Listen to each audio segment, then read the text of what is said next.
आणि आता आपल्याकडे एक बावळात पद्धत आणली आहे भाषण करणाऱ्यांनी. माणूस मेला आणि जाळून आलं का मग भाषण श्रद्धांजली. ते म्हातारा 9ला मिळालंय रात्री, त्याचा पोऱ्या मुंबईवरून आलाय, पोरगी पुण्यावरून आली, त्या म्हातारीला शुगर आहे, नातूपार उपाशी मेलेत त्याचे, तो दुपारी 12ला जाळलाय आणि तो मेल्यावर तुम्ही भाषण सुरू करता.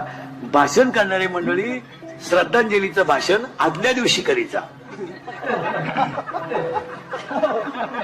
का बा उद्या हे जाणार आहेत, मला एवढं द्या खा एवढायचं.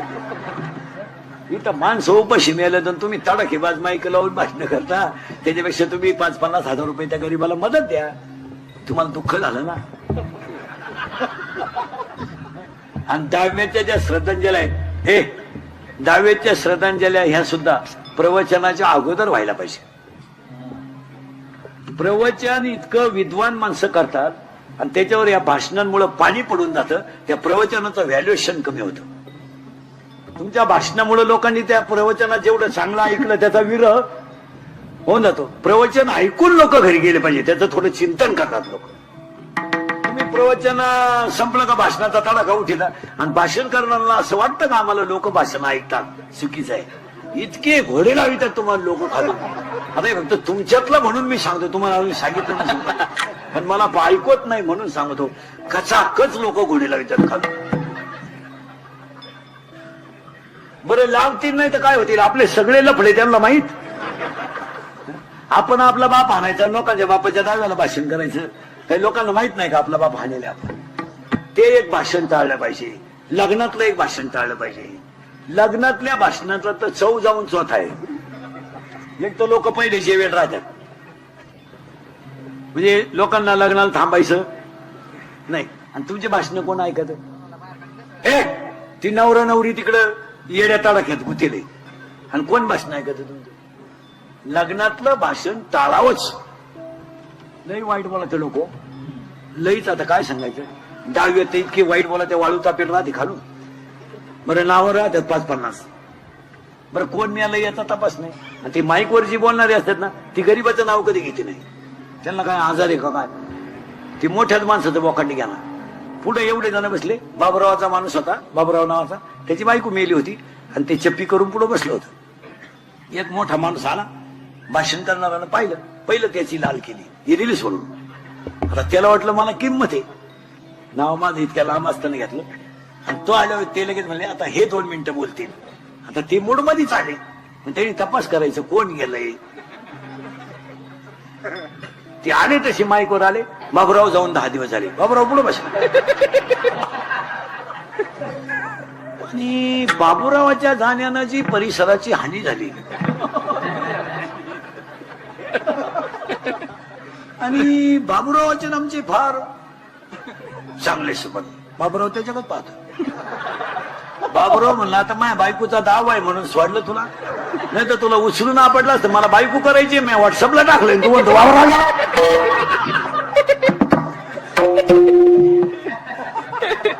त्या लग्नांच्या भाषणाची अवस्था तीच. यांचे वैवाहिक जीवन, यांच्याकडून देश सेवा घडो. सेवा अरे ती 9वी पासून सेवा चालली भावती का सेवा आहे का काय लोक काढतील काय कळत नाही. तशात आता फक्त बाळांपणाला भाषण नाही, फक्त तेवढी जागा राहिली. ते होऊ शकतं.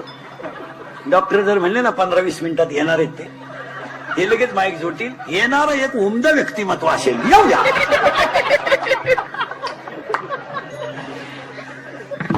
अरे फार वाट लावून टाकली वाट.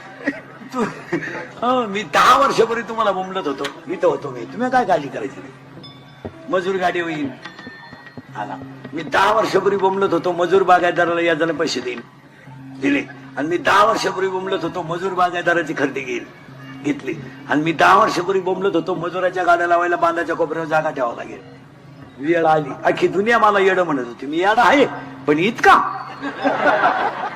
आणि मी 10 वर्षापूर्वी तुम्हाला बोंबलत होतो रक्ताची नाती संपतील. हसण्यावारी गोष्टी नेऊ नका. हे थोरल्याच्या मुलीच्या साखरपुड्याला धाकटा नाही, ही आपली कुटुंब व्यवस्था आहे. एवढ्या बसल्या तर माया पुढं याच्यातल्या 25 बाया आहेत आता भावाशी बोलत नाही अशा इथं बसला आता माया पुढं मी नावा सगळं सांगाल आपलं काम आणि तू बावळी ते भावराय म्हणते का ऐ ऐ पाया पडतोय भाऊ खाते फोडायला मै सैक थांबत्याला विचारते तुम्हाला म्हाताऱ्या माणसाला सांगतो आता राग येईल मी तुमच्या मुलासारखं आहे पुण्यतिथीचं कीर्तन आहे तुम्ही मारण्याच्या अगोदर खाते फोडून मारा उद्या पहिला तलाठी गाठवा आणि ती झक मारा वाटलं तर या एकर वर न्या तुम्हाला खेळायला लागलं पण ते विनोद नाही मारा तुम्ही मागच्यांच्या कुद्या लावून देऊ नका अक्षरशः तुमच्या माझ्या घरात आहे ना भयानक भांडण आहेत थोडल्याच्या मुलीच्या साखरपुडा अहो एका उतार्यावर 50 नाव आहे कोणच्याशी भांडायचं नाही ते तुम्ही झक मारा एखादा म्हणतात तुम्हाला न्या बोल पण ते खाते फोडून द्या हे हा विनोद नाही ज्याचा त्याचा उत्तरा तुम्ही क्लिअर करून द्या तुमच्या नावे ठेवा एखादा एक पण त्या मागच्यांच्या कुद्या लावू नका दावा होऊन देते नाही हो दावा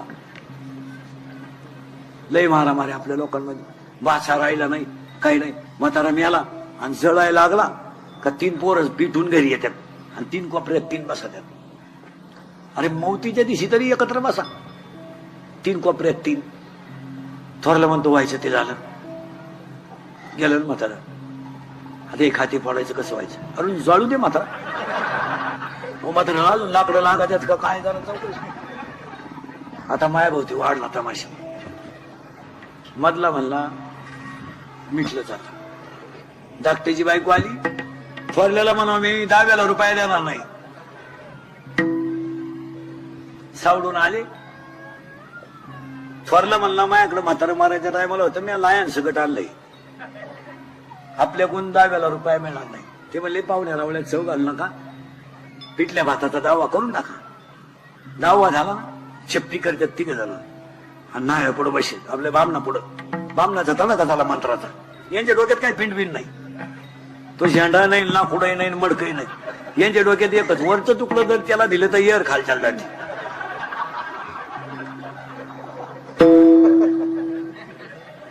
आणि येर खालच्याला गेले तर माझी साहेब पण त्याच्या वावरात गुतती बामण मला तीळ तीळ हा तीळ तीळ ही माया पुढे बसणारांचं चित्र आहे पाहता काय नाही 13व्याचा आत मारामार आहे हो आपल्या घरामध्ये या दिसत्यात फक्त अशा लय हुशार भाऊ म्हणतो बाई सैकर करते थांब त्यांना विचारली त्यांना म्हणजे तो लायकीच्याला आता तो आवला दिसाच तो म्हणतो लावून धर 5-50 हजार मिळतील लावून धर महिला म्हणलं खरंय का खोटंय